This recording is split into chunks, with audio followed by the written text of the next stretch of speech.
Hello everybody, Charlie Gipple here, the owner of CG Financial Group, an independent marketing organization based out of beautiful Des Moines, Iowa. We serve financial professionals of the agent flavor, of the registered rep flavor, of the investment advisor flavor, and also broker dealers. That is who CG Financial Group is. Now, I'm excited about this. I want to talk with you about, for a certain portion of the population, a certain age group, a certain segment, this is probably my favorite GLWB that just hit the market in late March. Now, first of all, let me tell you a story. Let me tell you a story about Mary. Mary is 63 years of age. You know a Mary probably who's 63 years of age, wants to retire at age 65. Now, Mary has an expectation between now and 2 years from now on what her $100,000 should hopefully possibly do in her, say, 401k plan, for example. Let's call that a stock and bond account, whatever it is. Maybe it's an advisory account, maybe it's a mutual fund or what have you. She's not listening to you about annuities, nothing like that. Why? Because she thinks that her $100,000 is going to be better where it's at, and plus Susie Orman says that annuities are bad, right? So not listening to you about annuities. How do you rationalize with Mary? And then I'm going to plug in this GLWB that for this particular type of client, as well as many other types of clients, I don't want to just say that only Mary at age 63 is a good client for this rider, but this rider's powerful. It's one of my favorites, and I'm not going to give you the name for various reasons here. You can call me or email me if you want to know exactly what this new GLWB, as in Guaranteed Lifetime Withdrawal Benefit rider, is. Okay, Mary, so what do you expect, assuming the stars align, what do you expect your $100,000 to do between now and retirement? What's a not too aggressive, not too conservative rate of return that you'd be happy with between now and retirement? I've given hundreds of client seminars over the years, and I'll tell you what they always come back with, either 5 or 6%. Not too aggressive, not too conservative, either 5 or 6% that would be acceptable over a 2-year period of time, somebody that's only 2 years from retirement. Okay, well, let's just say 5%. The story would be the same whether we use 5, 6, 7, heck, probably even 10%. It's going to come out to be the same. So that means $110,000. Okay, well, at that point in time, Mary, from your securities portfolio, I'm getting excited here. What are you going to take in that first year of retirement from a withdrawal standpoint? Many consumers don't know this, right? But a lot of agents will say, well, 4%. 4%'s the traditional rule of thumb. Well, technically today, the pundits are saying like 2.8%. But regardless, let's go with 4%. Okay, so that means that $4,400, assuming that this happens, it grows by 5% over 2 years instead of the market dropping by 20% or whatever, assuming the 4% is sustainable, if those two things, a big if those two things happen, then that means that you will be able to take $4,400 in that first year. And then, of course, the Bing and 4% rule, it does have inflation added to that and all that good stuff, but $4,400. But that's if, and that's if, there are some ifs there. What if I told you this, Mary? No ifs, ands, or buts. Your $100,000 from an income standpoint, from a benefit-based standpoint, is going to grow to $111,000. 5.5% simple. Actually, technically, not for 2 years, 5.5% simple. If Mary were to defer 20 years, for example, it goes until age 95, but in our example, she's deferring for 2 years, so 5.5 for 2 years, $111,000.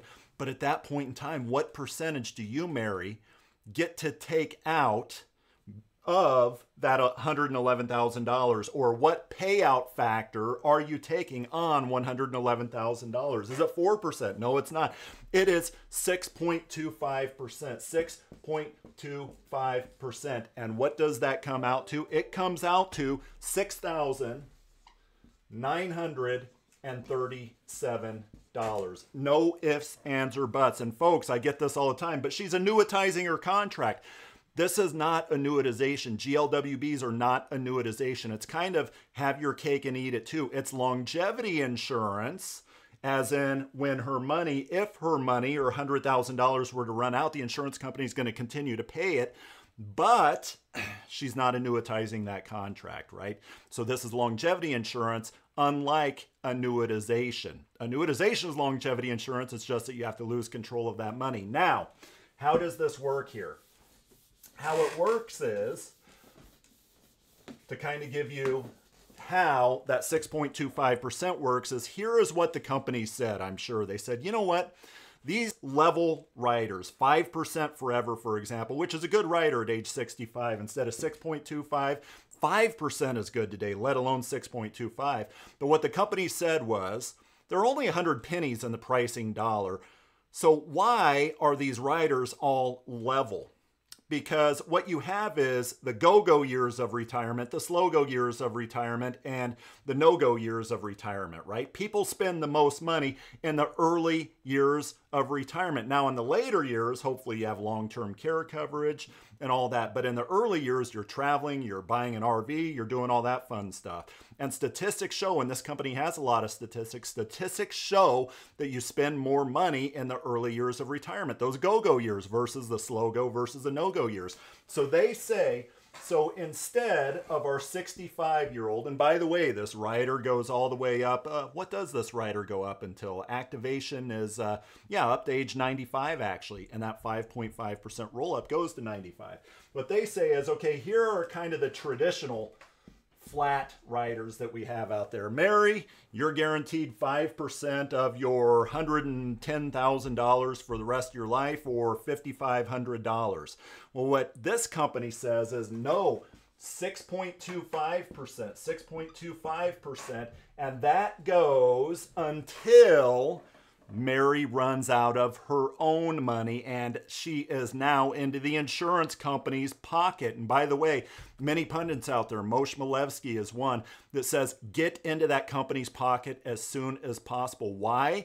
Because these riders are longevity insurance and you want that insurance to kick in, right? That means that that rider fee, which is 1.1%, that rider fee, that means that you're then digging into that company's pocket, which also means that you've paid for something, right? Well, I would argue that you can get into the insurance company's pocket a lot sooner at a 6.25% drawdown than you can a 5% drawdown. So once you're in the money in the company's pocket, what happens? What happens is your payout factor, or Mary's payout factor, drops to 4%. So it does drop to 4%, right? But I would argue that this structure probably more closely matches the way that one's expenditures are in retirement. And by the way, this is another option here. So this is merely an option if Mary wants this, and technically this company, it's not 5%, which is a really good payout factor. It is 5.25%. I just rounded down.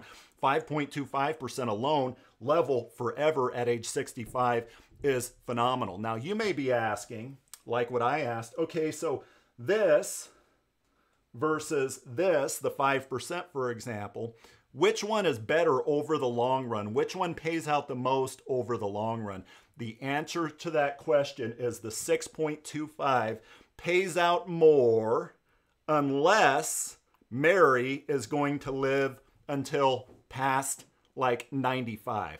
If she were to live like past 95, for example, that's where this structure would come out better than that. So what's the probability that Mary's going to live past 95? You can determine that for Mary.